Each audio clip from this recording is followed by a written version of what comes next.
Kyle Tucker might have officially reached a point where Dodgers fans have had enough, because this weekend, after Tucker went hitless throughout the Dodgers' entire 7-game homestand, he made a pretty ugly defensive mistake in right field, and the fans at Dodger Stadium let him hear about it. And I mean, they really let him hear about it. The ball was hit towards right field. Tucker got underneath it and somehow couldn't come up with the catch. I don't know. Then the boos just started raining down and they let him hear it. And honestly, I think that's when you kind of realize this isn't just a normal slump anymore for him. Dodgers fans are frustrated with Kyle Tucker, and you can't really blame them when you look at what they've gotten from him this season, because this is a guy the Dodgers signed to a 4-year, $240 million contract in the offseason. They weren't signing some random outfielder hoping he could have a decent year. They were signing a 4-time All-Star who had just been one of the best all-around hitters in baseball for years. And instead, Tucker is sitting around 232 batting average with just 9 home runs and 51 RBIs with only .3 WAR on the season. That's not what anybody thought they were going to be getting. And now we're at the point where he just went through an entire 7-game homestand without recording a hit. He went 0 for 19, 22 plate appearances without a hit. And then on Sunday, when the Dodgers desperately needed something from him, he went 0 for 3 with a walk and made that horrible defensive mistake that extended the Brewers' lead. That's a pretty brutal way to end a homestand. But yeah, I mean, Dodgers paying him $240 million is a lot different than any other team in the league paying him that much money. So, I mean, with all the big contracts they have, someone has to underperform, right? But that's probably not exactly how Kyle Tucker pictured his first season in Los Angeles going. But here's where things really get interesting, because if you look at the overall numbers, you might think Kyle Tucker has just completely fallen off. And that's not necessarily true. The home road split is absolutely insane. I think that's the biggest thing to talk about here. On the road this year, Tucker has been hitting around 275 with a 371 on base percentage and a 469 slugging percentage, which is actually like a very good hitter. His WRC plus on the road is around 131. That's the Kyle Tucker that Dodgers fans thought they were getting, but at Dodger Stadium, he's been one of the worst hitters in baseball. His home slash line is sitting around 186, 286, 272, and his home WRC plus is only around 60. That's not like a small difference. That's two different baseball players. Like, it's basically like somebody accidentally switched his home and road splits, and that's what makes this whole thing so like fascinating, because if Tucker was hitting 232 everywhere, you could just say, okay, he's having a bad year, but he's actually hitting like very well on the road. Then he comes to Dodger Stadium and completely disappears. He's hit just 2 home runs there all season. He hasn't recorded an extra base hit at Dodger Stadium since July 10th in over a month. He hasn't driven in a run there since July 8th. And during one recent stretch, he went more than 100 plate appearances at home without hitting a home run. That's insane for a guy who spent the last several years being one of the more reliable hitters in baseball, especially for power. And I think that's probably why Dodgers fans are getting so frustrated. They aren't watching a guy who's simply having a down year. They're watching a guy who just looks like a completely different player depending on what city he's playing in. And the Dodgers have even started responding to it. Robert sat Tucker on Saturday, specifically acknowledging that Tucker had been dealing with frustration at home and needed a day to reset. That's pretty telling, because we're talking about Kyle Tucker here. This isn't just some rookie that got called up and needs a mental break.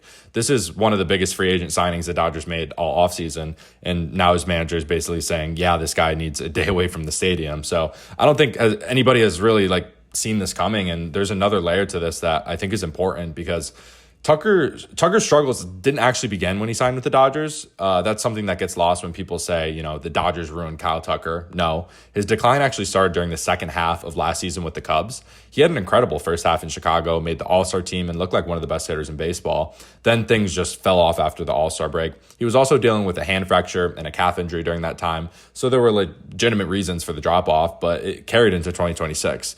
MLB's own analysis of his struggles earlier this summer pointed out that there isn't really one obvious explanation. That's probably the most frustrating part. It's not like he's 36 years old and suddenly lost his bat speed. He's 29. He's not even in the age range where you'd expect a player with his track record to suddenly fall off a cliff.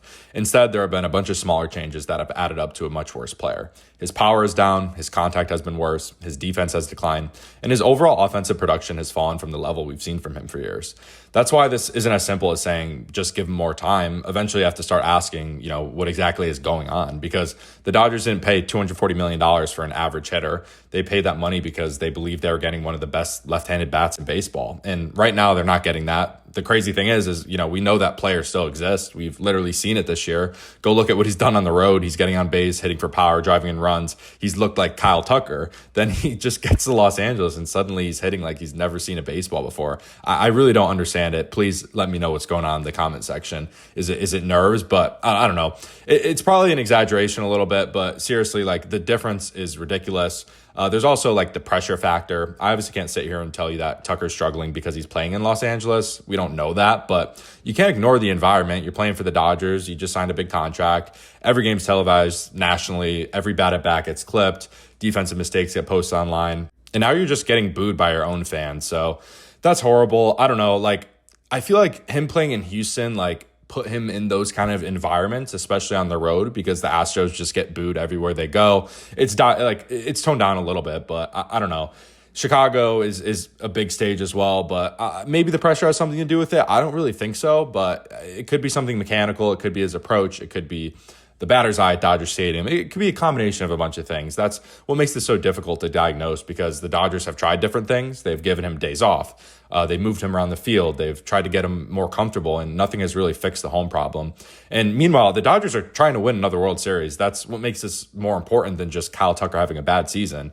The Dodgers are built to win right now more than any other team maybe in the history of baseball. You have Ohtani, Freeman, Betts, ridiculous pitching staff. They just add Skubal. They're trying and probably going to win another championship regardless of what Kyle Tucker does, but they don't really have time to wait around for him and see if he figures it out, because they're going to need him to be a big player in the playoffs.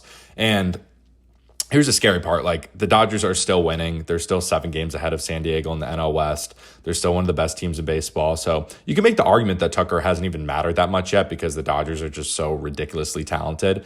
But that's exactly why this could become a huge story in October. Imagine the Dodgers get into a playoff series and Tucker's hitting 180 at Dodger Stadium. Suddenly that becomes a problem, because in the playoffs, every at-bat matters. You can't just say, well, he'll probably hit better on the road. You don't know how many games you're getting at home. You don't know what pitching matchup you're going to face.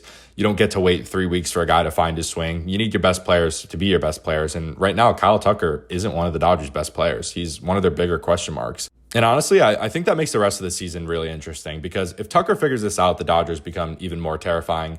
If he suddenly starts hitting at home like he does on the road, you got another legitimate middle of the order bat to an already ridiculous lineup. But if this continues, if he's still like hitting like this, the boos we're hearing right now are probably going to be nothing compared to what happens in the postseason. And that's not me saying Dodgers fans are right to boo him. Personally, I think booing your own player after a bad defensive play is pretty brutal, especially when you're a fan base like the Dodgers. You won the World Series back-to-back years. And yeah, he's struggling, but like, someone has to struggle in the lineup. That lineup is all-star MVP, all-star MVP. Like, someone has to struggle. It's impossible for someone not to. But I understand why the frustration's boiling over, because fans aren't booing him because he went over 4 one afternoon. They're just reacting to months of disappointing production from a guy who was supposed to be one of the biggest stars on this roster. And now they've watched him go 0 for 19 on a 7-game homestand. And the final game ends with like a horrible defensive mistake, and it's getting clipped everywhere. So that's basically the perfect recipe for a fan base to lose its patience. So now Kyle Tucker has to figure it out. And honestly, I think one of the more interesting stories to watch over the next month to see what happens, because there's a very real possibility that he gets hot and starts hitting, and all this just becomes like a footnote for October. But yeah, they go into Colorado this week. It's a good place to start hitting baseballs and getting power.